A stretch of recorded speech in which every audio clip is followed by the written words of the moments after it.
Steve, you ready for episode 2 of Forged in Silence podcast?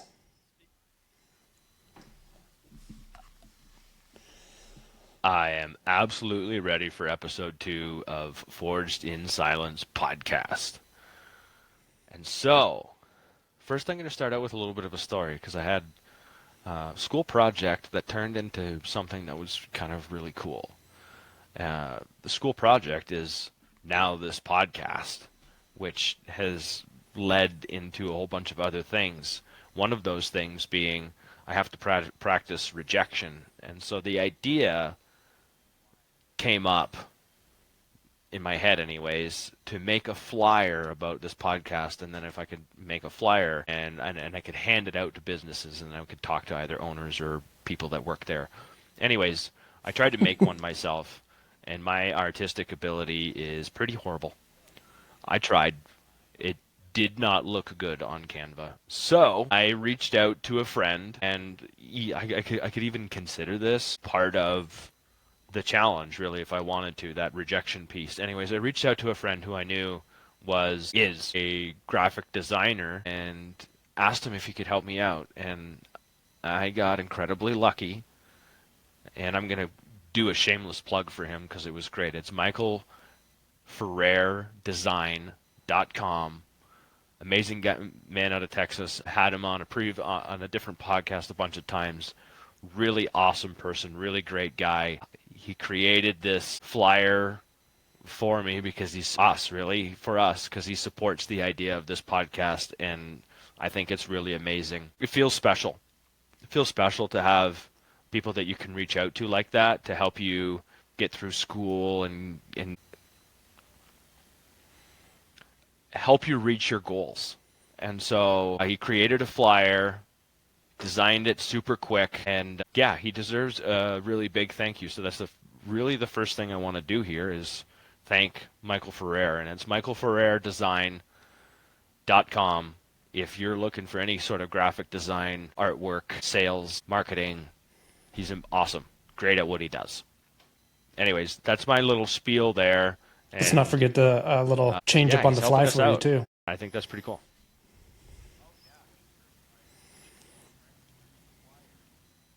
Oh yeah, that's true. I went to go print the flyers, and then I printed one out, and there was a border on it, and I was like, this didn't fit the neat paper that I found. That's already the podcast colors. So I sent him a quick text message and sent him a picture, and I was like, is it possible to remove the border? And right away, he must have hopped on his computer. And it wasn't 10, 15 minutes later, I've got a modified one, and then I sent him another picture, and then he was like, let me move that up and fix this, and then I made a quick request, and it wasn't half an hour later, I was still in Office Depot, and I've got 98 flyers printed, and they look great. Like, he was fast. It was... Yeah, makes me I grateful agree. to have When friends you, like that's what it does. told me about this last week, I was like, it's weird. You hear me talk about the universe a lot, and the universe is coming together, especially last night with the 7 planets all on the line. Yeah. I know. I saw it, and I'm like, that was last night? I'm too tired. I'm going to bed. Oh, man. I didn't even go out and look at it. Even if I could see it, I probably couldn't.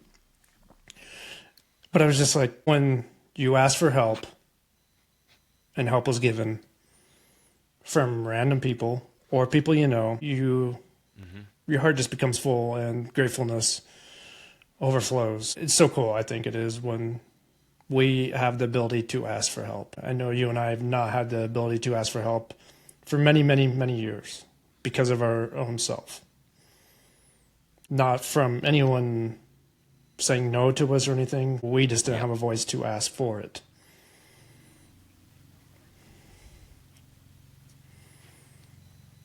I don't know that I really...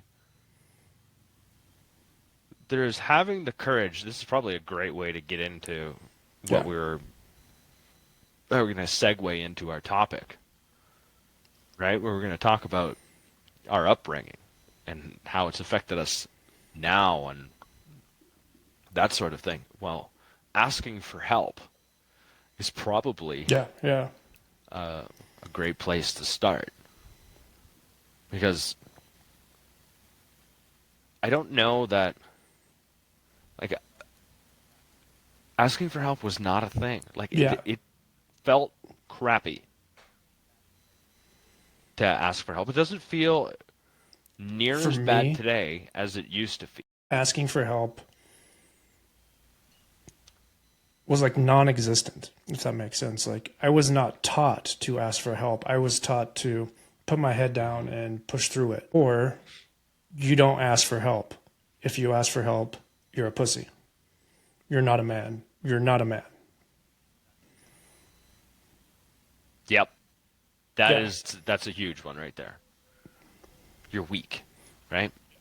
And what Asking I for help is watched a from a sign of very weakness. young age when I could start to comprehend stuff was that pushed over into my mom, and my mom was not able to ask for help due to the relationship.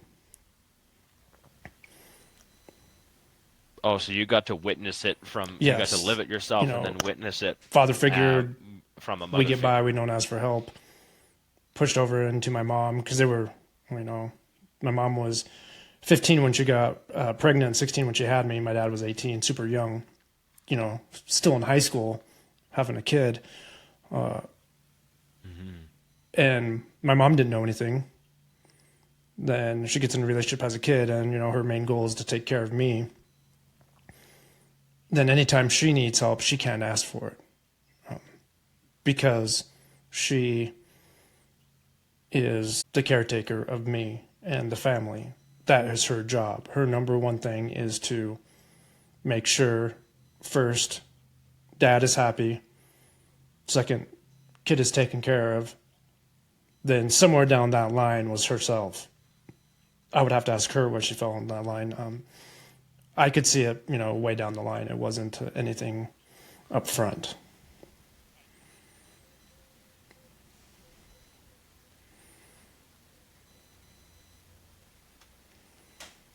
Yeah, so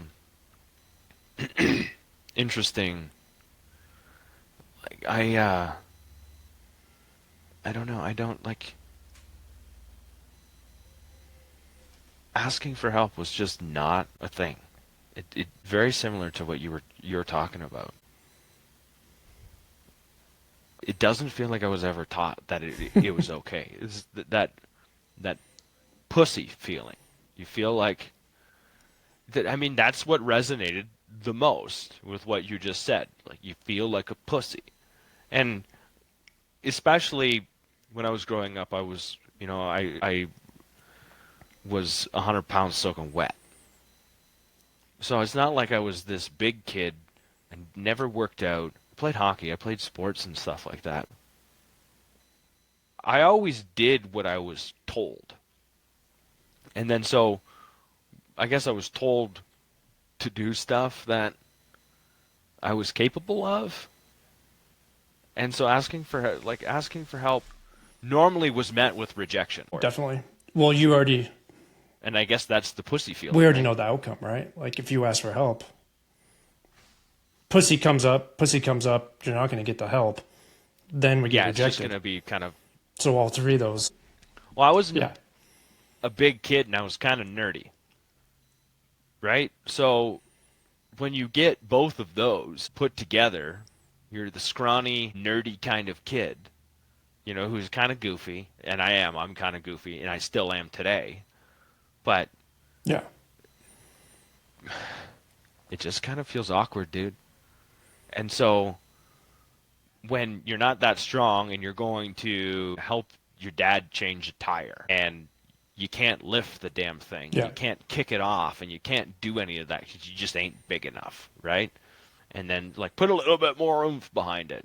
So you put a little bit more oomph behind it, and then finally it's like, I don't know fuck, if this let me was, help you out with that. how You know what I mean? your upbringing was, but this was for me. It was like dad just told me what I needed to do to help him. It was never asking. It was like, you need to do this. I think if it would be like, now that I look back, like, hey, could you help me mow the lawn? Or hey, could you help me rake the leaves? Instead of this Saturday, yeah, this Saturday you're going to go rake the leaves and you're going to mow the lawn. Go Being rake the told, leaves. because, being told to do something, Mm-hmm. especially when we're young boys, men, whatever, of course our first reaction is going to be like, no, screw you, I don't want to help, because that's how we were. We couldn't ask for help. So when we get told to do something, it just, through that in reverse was like, no, I don't want to help you because I can't ask you for help.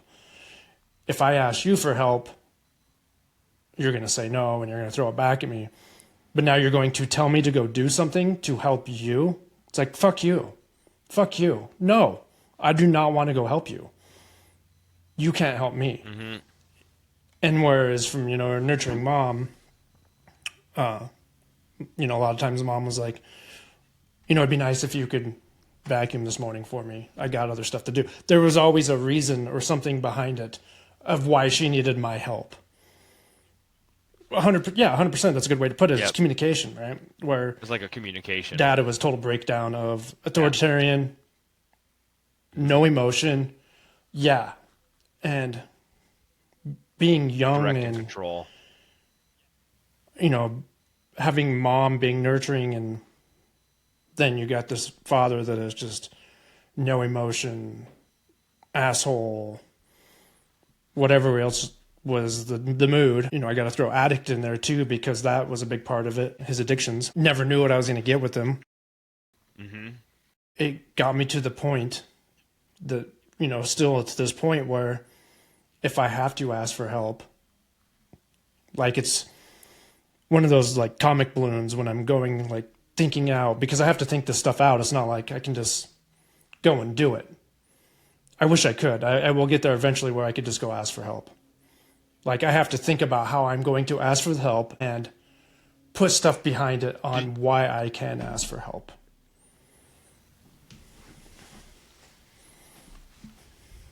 Did you ever get the feeling like if you had to ask for help that you were indebted? Yep. To your dad? Like, even though it may not have actually existed, but did you ever feel like if you had to ask for help, you felt like you owed him in some way later on in the future? It's a good way to... Yeah, that's the feeling I get when I like that you say it that way, because that's the today, truth. Like, still, definitely felt like there was no, I'll scratch your back, you scratch my back. It was, I owe him something now.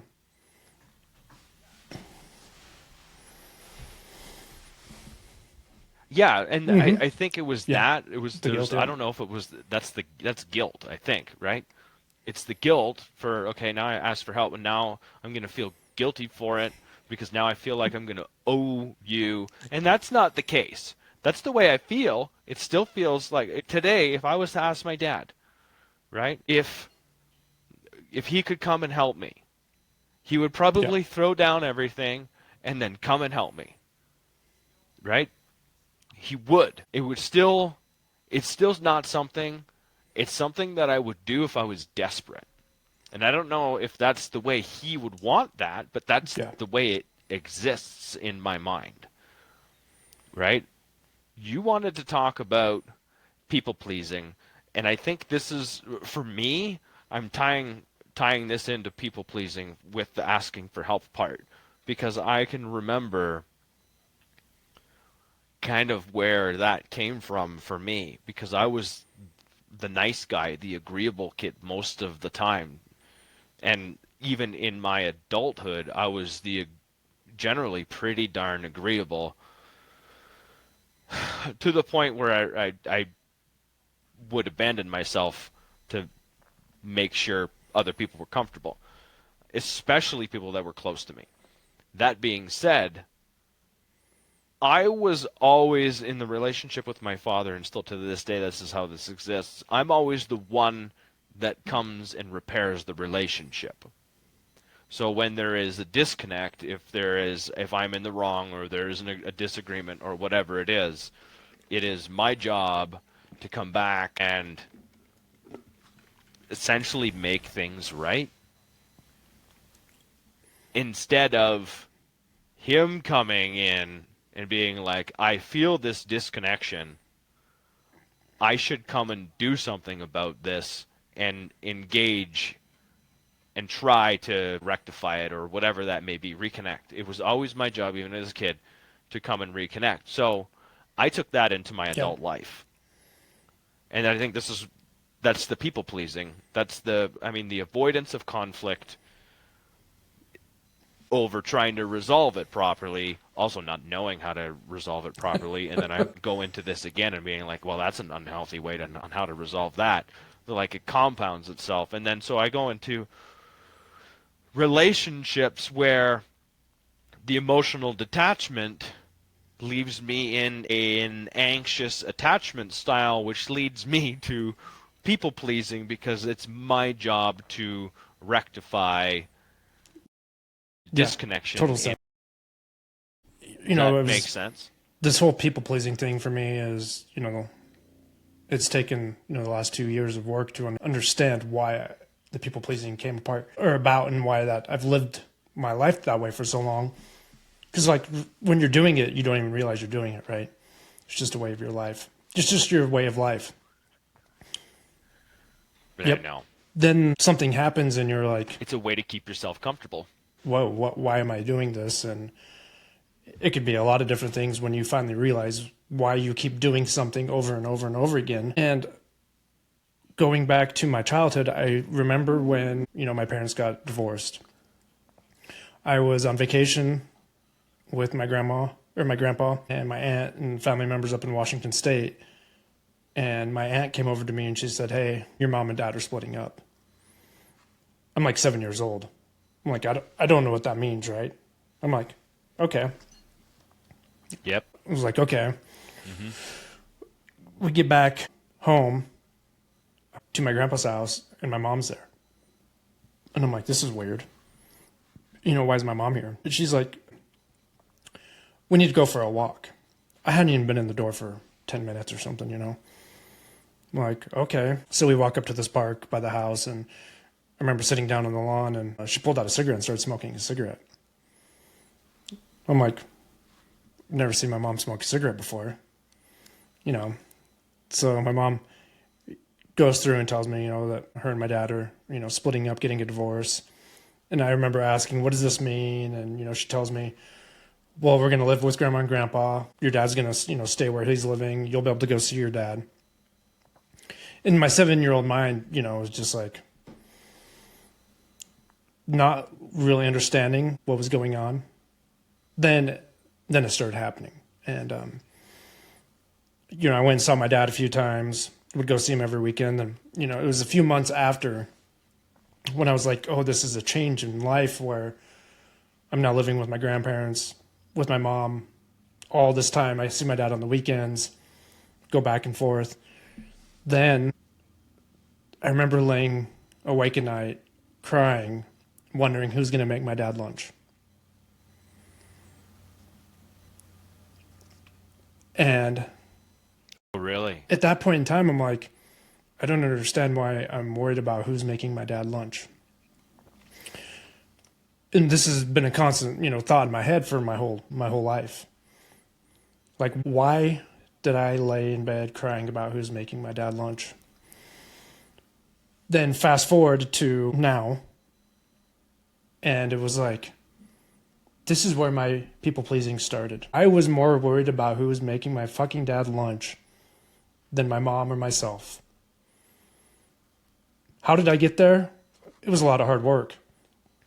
Like sitting there and going, why? And having conversations, lots of conversations, with you and myself, other random people. And like, we talk about vulnerability and like how we people please, and everyone's story is different, right?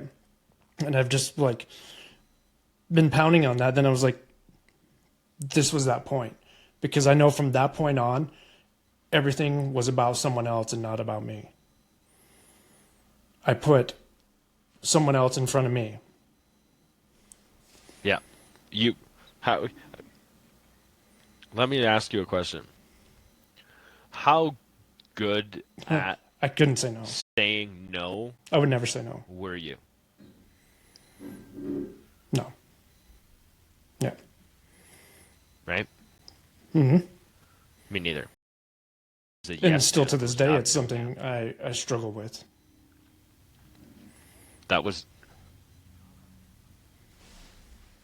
I struggle with it today, not like I used to. Yeah.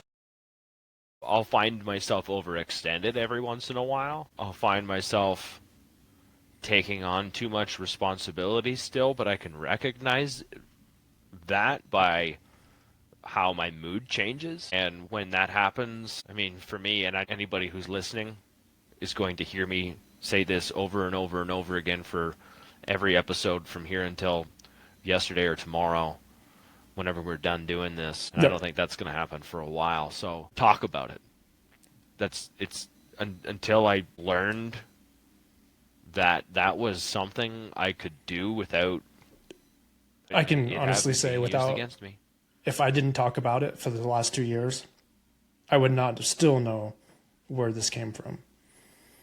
It took, it's just taken to sit down and have those conversations that hurt, they're uncomfortable, don't want to have them. And usually when we have these conversations, we come out the other side going, what the hell were we thinking? Why have we lived in this prison for so many years when it took an hour of talking to someone else that has the same issue or the same type of thing going on, and I'm not alone. Right? Right.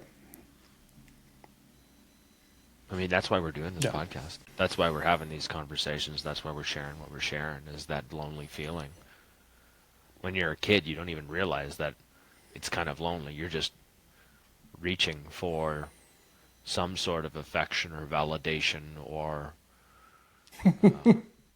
you just want to be heard. I can remember screaming, just instead of, I like the moment I don't want you to be devil's advocate anymore. This is talking about my dad. I just want you to freaking say yeah. We don't need to have a giant dick fight about who's Yeah, right. it's to the point like where You know what I mean? we're having this giant dick fight, but the bigger and stronger person should just be like, being our fathers, be like, hey, I love you. Yeah, give us a hug and be like, everything's gonna be okay. What we Yeah, the we adult did in the not room. get, then we took that resentment into where we are, Yeah. our adult lives and into our relationships and to our kids. Oh yeah, I took it into my friendships too. I took it into my friendships. To get attention, I would lie about some of the things that I did. Just I would make sure they were bigger than what they were, or that shit never even happened. I seriously, I remember telling like there was kids in grade school that were trading hockey cards, and I was like, oh yeah, at home I have a Wayne Gretzky signed Wayne Gretzky hockey card that I got. Blah blah blah. I had never met him. I didn't have a signed freaking Wayne Gretzky card. I just wanted to feel like I was cool and yeah. part of the group. Right. That was that sort of thing carried on for a while. There was friends that I hung on to for a bit. Uh, they knew me. They saw through that part, but I always wanted I just had this thought. So something I a did the little same bit thing. more. I was always lying and trying to one up everyone. Did you get what you needed from your mom growing up? Hmm.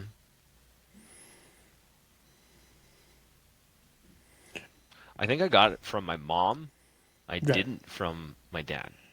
And I don't mean that, and again, in a bad way. Emotionally, I didn't get that from my dad. It was very, I got all the actions, I got things done. We completed tasks, we did things like that. And then when that didn't happen, that created conflict. But that was never held good. Held good. Yeah. I mean, like I said, if I could ask him and I'm get just something done, wondering if, you know, I got what I needed from my mom too, but I did not get what I needed from my dad.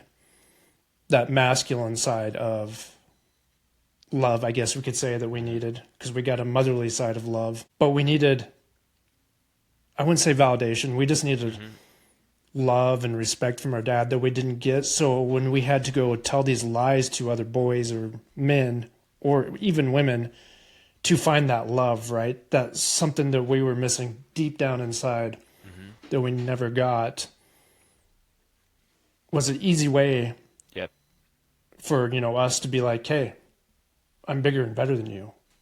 Even though deep down inside we're wanting something that we just don't know how to vocalize at that point.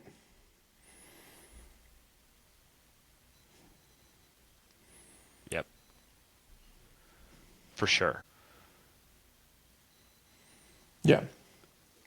It's like it turns into a self-worth thing where the only way to feel better about myself is to embellish like that so I can Mm-hmm. get it from somewhere else, other people, other things. You know what I mean?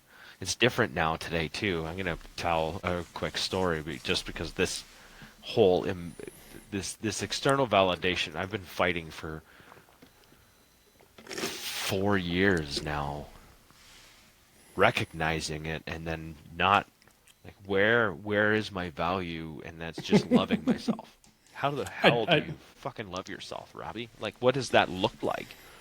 Because it's I know, and I think we're both still figuring it out. But a man turning around to another man and say, "Listen, dude, I'm still trying to figure out how to love no. myself." That is not a thing that other dudes say to other dudes. It isn't.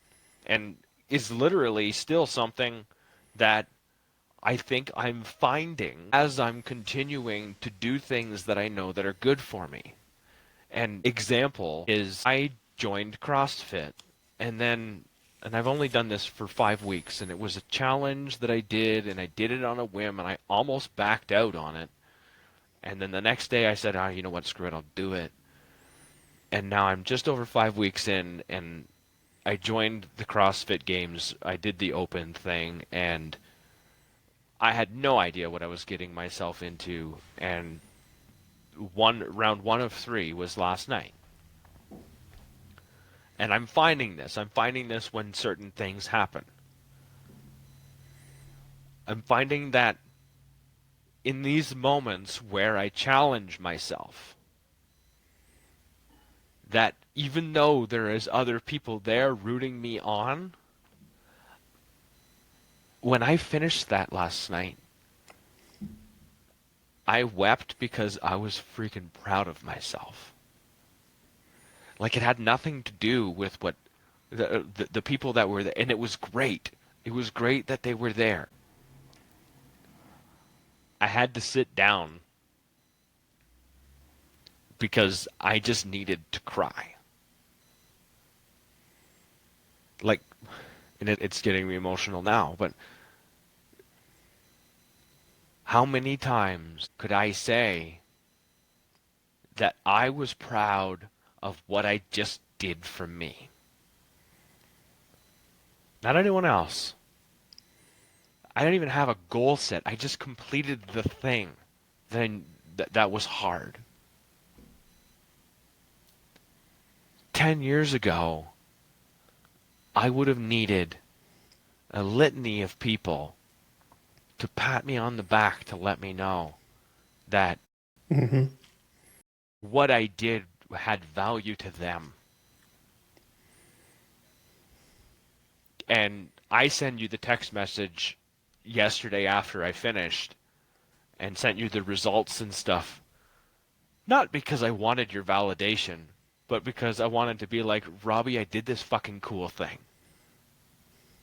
And I'm goddamn proud of myself. And I want to share it with you because I love you. And I want to share the cool things that I do, the cool things that I'm proud of with people that I care about. That's like a completely different mindset than I ever had before. That comes from a place of, I don't want to people please. That comes from a place of just, and still learning what does a good friend look like? A guy show up that he's a CrossFit guy, but he can't do the thing, and he's local to here, and I've gotten to know him a little bit, and he knew I was doing the CrossFit thing, and he got stuff switched out at work so he could come and show up and support. and stand there at the end of the thing and like root me on and cheer me on and help me try and like correct form so I could be just that little bit better and make it a little bit easier. Like, hell. No, I get this. Like and a lot of this is relationship, past relationship too that we've been tied to, where we're showing up for someone else's needs and wants in the relationship and not us. And we did that for too many years. We've already talked about all the way from childhood. We've done that. And now that we get to take a step back and really learn about who we are and what we need and those things, everything has changed. I feel like I'm on version 2 of myself right now, and version 1 started in 2016. But there was a lot of things in the way that were keeping me from getting to where I'm at now. Then, I started working on version 2 a couple of years ago, and the growth I've seen in the 2 years of version 2 is way more than I saw in those, other, how many years? I don't know, 6-8 years, right? The external validation, that I always was trying to dissolve that ego, but there was a lot of stuff in there tied to that ego, people pleasing, all that stuff that I didn't know was there, and I had to let go. And once we start doing that, and like you were just saying, when people show up for who you are, for the real you, it's so different. It's so much more meaningful. And this is something I'm still learning, in the beginning, it was just like, I need to fix everyone's problems still and not work on myself. And silence, a lot of times just silence, listening to someone is beautiful. And I learned that the hard way. But then after I, was able to get called out on it and listen to other people, be like, you just got to stop, just listen. Once we stop and listen, that's when all the good stuff happens. We get so far ahead of ourselves that we get in our own way of fixing anything. And when you finished yesterday, last night, and you got to sit down and finally catch your breath after some hard shit you just did, I can only imagine the emotions, the feeling of... I was just flooded with emotion, like from anywhere from, and it was a mixture of things. Like, I can't believe I've come this far. I can't believe these people just showed up. I can't believe that I'm here. And then just grateful for not letting fear control my life. They showed up for you. You didn't show up for them. How many years of showing up for someone else did we do? Nothing in return, right? Oh, a ton, because that's exactly... I wouldn't say nothing in return, but it comes in little dollops. The return is in like little, I like little that. dollops, I like that. just to keep... Oh, yeah. Yep. You know what I'm saying? And it does. In the moment, it makes it all right. So you get a little bit of the stuff, the thing that you need, the validation, the love, the attention, the hug. And after you people please, you get back to a state of homeostasis. Things are all right again because I fixed them. So I know how to do this. You're driving the car. I know how to You're in control. fix this discomfort. How did it feel to not be in control after you finished yesterday? And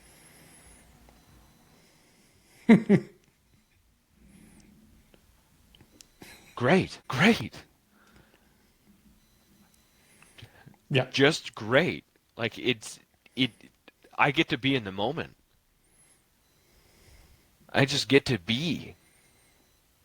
And when you're freaking exhausted like that by the time it's all said and done, you there's moments of clarity that show up that are and it's Hmm. just all it's warm and fuzzy, dude. It was warm and fuzzy, and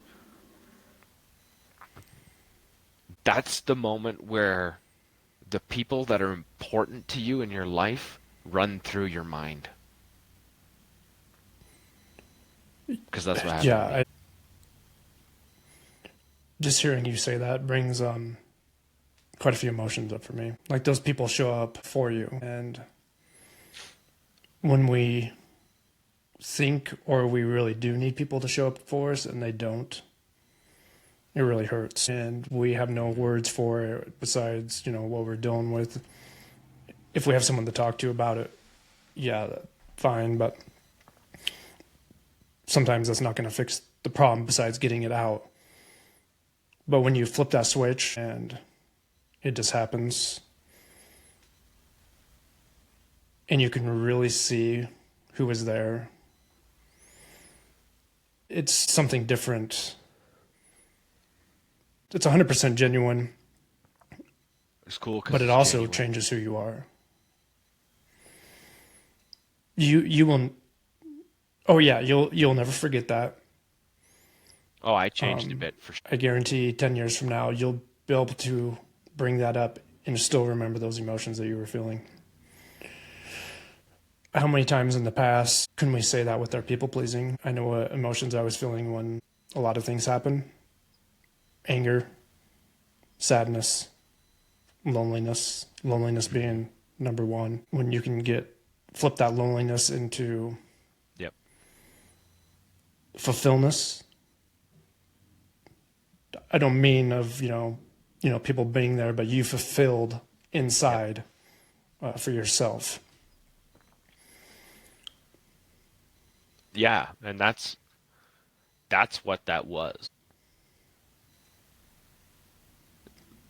I understood that in the moment where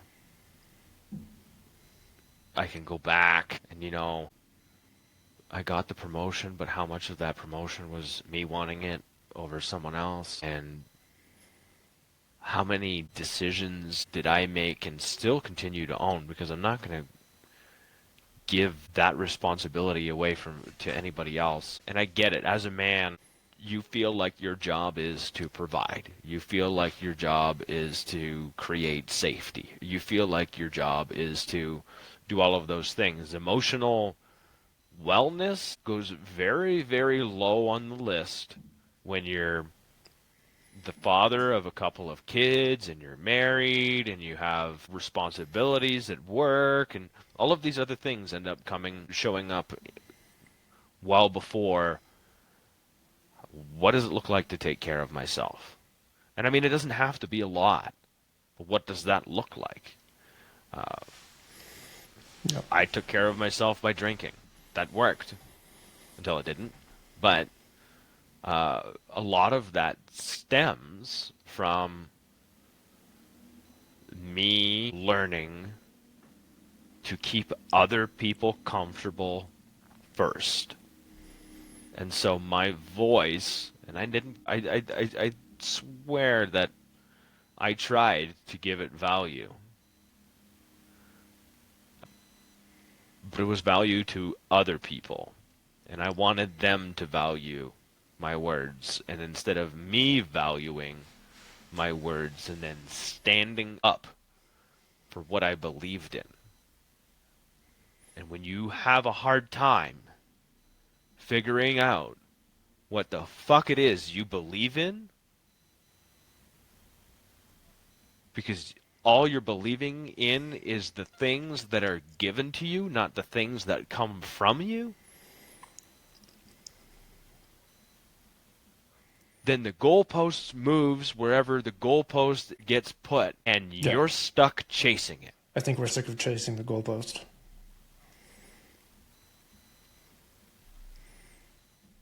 Oh, I'm sick of chasing the goalpost. I as soon as I Yeah, create yeah. one goalpost and And figure that's where, out how I to was talking get about there, version then I'm two. creating another damn goalpost. Yeah, We talked about this. We talked about this thing. You talk about like version I 2 think now. about this with like cell phones or whatever technology, right? I don't like we're on so many different versions. Like version 1, yeah, I'm updating right now. Robbie just Software downloaded update, an update. but I have to. I live so long with just I'm good with who I am. I don't know who I really am. All those things that we were just talking about. Living in this fake world, if you want to call it that. Thought I was doing something good. Yeah, I probably picked up a few little tidbits here and there and of something good, on this version 2. But now I get to be excited for the next versions, right? I'm going to get to a point where I get to go, this is all good. I'm ready to keep going. I don't know what that is right now, and I don't need to know, right? Just we get to grow as we see fit. I talked about this on the last episode, but I have to continue to grow. If I don't continue to grow, I will just stay and be stagnant. I can't stay and be stagnant anymore. That goalpost, if I'm stagnant, will just move a little bit here and there, and I'll go chase it around, but I'll never replace it and build a new one and new aspirations or goals or dreams or right. I will keep myself Run comfortable circles all the around it. time. That's I will called never get avoidance. uncomfortable. And we talk about getting uncomfortable to be comfortable. Then we have to get uncomfortable again. It just makes me happy knowing that I was able to start growth in the way I am now. I've always put time limits on everything because that's what I was taught. School, time limit on everything. Graduate at 18, go to college, you graduate, you get a job, then go into the void, right? Well, that's not how life works. That's not how I want my life to work. Especially I don't want to get to the point where, I get to this age and I'm like, well, I've done all my good stuff, I just give up. No, I want to keep going, leave a legacy, for my daughter, whatever that may be. And I don't really care, what that is. Because I just want to be who I want to be. I've lived too many years of living who I did not want to be. I didn't even know who I wanted to be, if that makes sense. I just was not who I was. And this will keep going and progress into something on and on and on. It takes a lot of work, and I was telling you about this a few weeks ago. Like, a lot of my shit comes from darkness. And if I said that to other people, they'd be like, "Oh, that's dark, man." Well, that's where I've come from. Like, every time I break through that darkness, it gets lighter, and I can see more, and I can see more. And that's where I come from, is that darkness. That's where I have to go to get there. That's just how how it is right now. It doesn't have to be that way, but that's like just talking about people pleasing with like wondering who was going to make my dad lunch. That was dark. When you finished yesterday, that wasn't dark. That was light. That was a lot of freaking light.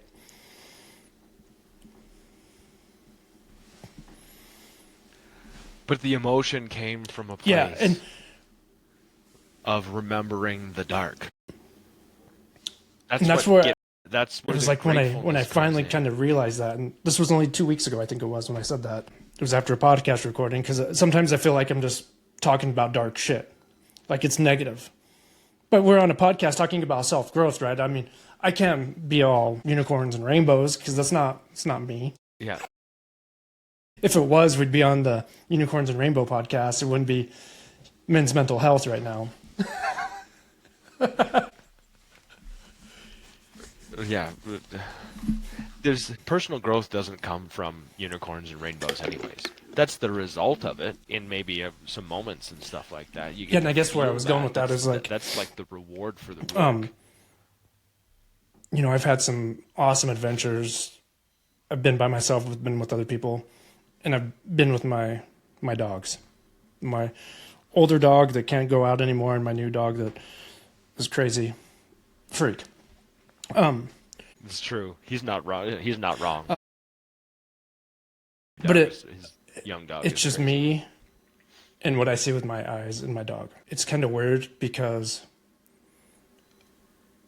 I'm not going out and doing something that I thought I couldn't do, or I put myself in an uncomfortable place. It's just those little light bulb moments or those aha moments. If I come over a ridgeline and I see a lake or I see an animal and I feel this overwhelming sense of joy, the solitude of, not hearing anything, the wind blowing, the smells, that's what keeps me going. For a lot of people, that is weird. And I don't care. That's just what keeps me going. But for me to go and try to reach that all the time, I am now learning I can't do. Especially now that I have my daughter living with me, other circumstances. I can't go and get that dopamine hit of those moments like I used to be able to when I was younger. And this new game is like the balance of darkness and light, being happy, and having joy, then understanding there's going to be sad and anger and dark times. I got to find that balance, because the more I can get that balance in line, the more I can move forward, move through to that light, and keep progressing that way. I can't try to think that my problems are going to get fixed without me, and someone's going to come magically and fix them, and that I'm the victim, and I didn't do anything to get here, and my family didn't do anything to get here, or whatever that is. I have to make that shift. And forging forward is not easy.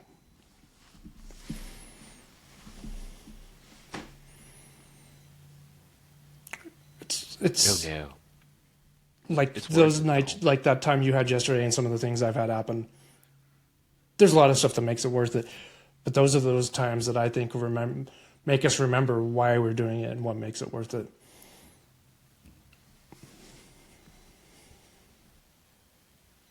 Yeah, for sure. I think that is a great place to finish this episode off. And I think I'm going to finish probably every episode off with a message that's similar, and maybe I'll refine this over time. But this is a men's mental health podcast. And one of the things I always thought was I wasn't allowed to talk about what my problems were. And it kept me in silence. What's forged where we are right now is because the silence was too long, we had to find another way. And so if you're out there listening and you're still watching and you feel like that silence is too long, it's okay to break it. It's going to feel weird. It's going to feel weird as hell to break the silence. And it's going to feel weird as hell to try and learn a language in a way that you can express what you need to express without sounding like a dick, without sounding like an asshole, without feeling the way you don't want to feel. And if you're out there and you're silent, there's still a way out. And there's lots of dudes out there willing to listen. Robbie and I are both all ears. I'll tell you, I feel 1,000,000 times lighter today because I have the courage to talk about it. And I have the courage to try and find words for the way that I feel about stuff. It's been worth it all. So it's okay to talk. Too many men suffer in silence. And that's something that needs to start ending. Thank you all for hanging out with us and listening to this episode. Quick thank you again to Michael Ferrer, michaelferrerdesign.com, for helping us out with the flyer, try and get the word out about this podcast. I hope you all have a wonderful week. Robbie and I will be back again next week with another episode. I think that's Nope. it for You took them now. all right out of my mouth. Any last words, Robbie?